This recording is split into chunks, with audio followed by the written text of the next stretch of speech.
You're watching South Asia Newsline, and here are the top stories we are tracking for you on Monday, the 5th of May. India seeks partners, not preachers, says Jaishankar on EU's differing stance. Islamists in Bangladesh pledge Sharia as they prepare for elections. And Maldives president says no serious concerns in ties with India, faces backlash.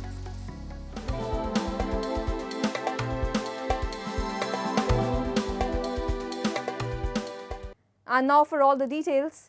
India's Foreign Minister S. Jaishankar has sharply criticized the European Union for its inconsistent approach to global conflicts, accusing it of acting as a preacher rather than a partner. Speaking at the Arctic Circle India Forum 2025, Jaishankar emphasized India's need for partners, not preachers, particularly those who don't practice at home what they preach abroad. He criticized Europe's mindset that Europe's problems are the world's problems, but the world's problems are not Europe's problem. A point he first raised in 2022 when he rejected the idea that India's neutral stance on Ukraine should impact global support for its issues with China.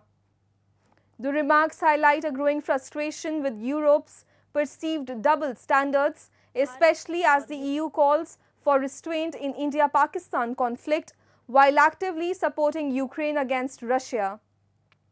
Recently, EU's High Representative for Foreign Affairs, Kaja Kallas, urged both India and Pakistan to show restraint and pursue dialogue, which has drawn fire from experts in India, calling it hypocritical given the EU's military and diplomatic backing of Ukraine against Russia, which has prolonged the war.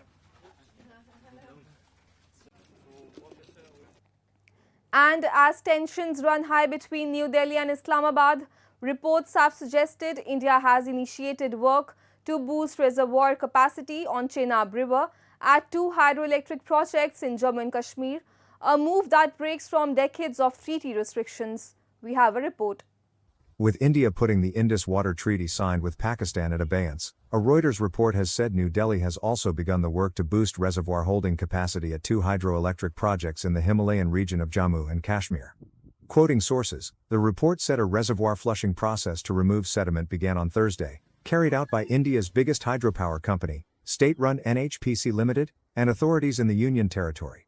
Notably, India did not inform Pakistan about the work at the Salal and Baglihar projects, which is being done for the first time since they were built in 1987 and 2008-9, respectively, as the treaty had blocked such work. People living on the banks of the Chenab River on the Indian side have said they noticed water had been released from both Salal and Baglihar dams from Thursday to Saturday. Residents in Jammu and Kashmir have long claimed the treaty had not been beneficial for the region and have appreciated the action by the government. हमें खुशी है कि सरकार ने पाकिस्तान का पानी बंद करा है। हम चाहते हैं कि पाकिस्तान को मुंह तोड़ जवाब मिलना चाहिए। जैसे उन्होंने पहलगाम में अटैक करके हमारे बहुत सारे जो टूरिस्ट हैं, जो नाम पूछ के टारगेट किया उनको, उसी हिसाब से हम चाहते हैं कि उनको ठोको। Tension is running high between India and Pakistan after New Delhi accused Islamabad of aiding and supporting the terror attack in Pahalgam which killed 26 men. In a slew of measures, India has downgraded diplomatic ties, expelled all Pakistani nationals and kept the Indus Water Treaty at abeyance. The treaty signed in 1960 was mediated by the World Bank to govern the use water of Indus and its tributaries. Pakistan is heavily dependent on water from this river system for its hydropower and irrigation needs. Pakistan has termed the suspension of the treaty as an act of war. Pakistan's Defense Minister Khawaja Asif earlier said if India builds any structure on the rivers, it will be seen as an aggression and added Pakistan will attack and destroy the structure erected. And Pakistan's President Asif Ali Zardari has signed 4 ordinances increasing the salaries of federal ministers and ministers of state to Rs 5,19,000 per month, a jump of up to 188%. As reported by the Dawn News, the new pay scale aligns ministers' salaries with those of MNAs whose salaries were recently raised from Rs 2,18,000 to Rs 5,19,000 following the unanimous approval of the Members of Parliament Salaries and Allowances Bill 2025. No political party, including the ruling PMLN or opposition groups, have objected to the hike. While ordinary citizens face soaring living costs, Politicians from all major parties continue to enjoy massive financial perks without resistance in Pakistan. Moving on, the influencer Hifazat-e-Islam, an influencer coalition of Islamic schools, has stirred political debate in Bangladesh by renewing its demand to establish Sharia law in the country as it eyes elections. Although not a formal political party, Hifazat-e wields significant influence, particularly in rural and conservative areas. We are pretty confident about entering the parliament in the next election, Joint Secretary Muhammad Mamunul Haq told a foreign media outlet recently. Hifazat, which rose to prominence with massive protests in 2013, has long advocated for policies such as blasphemy laws and mandatory Islamic education. The country, founded on secular principles in 1971, has been growing tensions between secular and religious forces over the past decade, and Hifazat's entry into the electoral conversation is likely to intensify that divide. No date has been set for elections, but caretaker leader Muhammad Yunus, who heads the interim government, has promised polls will be held by June 2026 at the latest. Moving on, Maldives President Mohamed Muizzu is facing sharp criticism at home over his recent remarks in which he said there are no serious concerns in ties with India, a statement that marks a shift from his earlier anti-India stance. Former Foreign Minister Abdullah Shahid, in a post on X, slammed Muizzu for what he called political double standards and misleading the public during the 2023 presidential campaign. Shahid pointed out that Muizzu had made Indian military presence and bilateral projects key issues during his campaign, repeatedly accusing India of infringing on Maldivian sovereignty.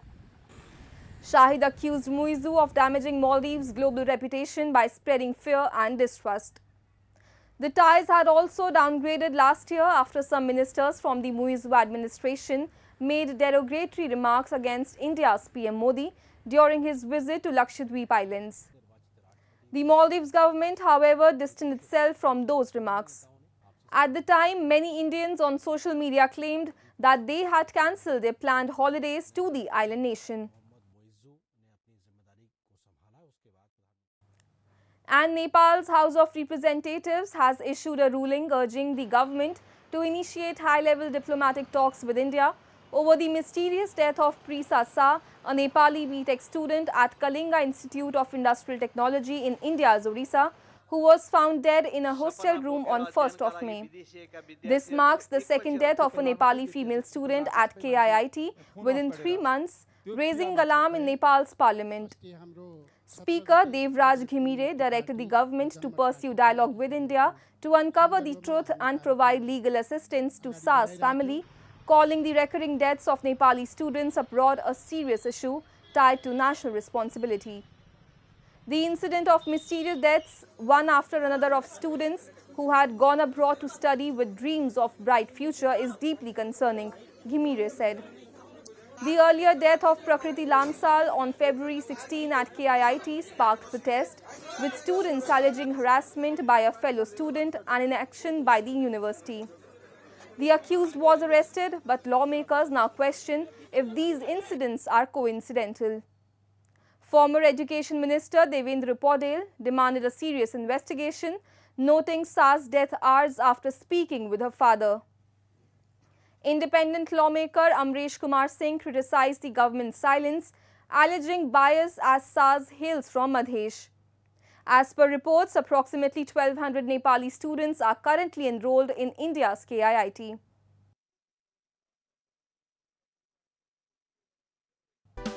That's all in tonight's edition. We will see you same time tomorrow. Good night.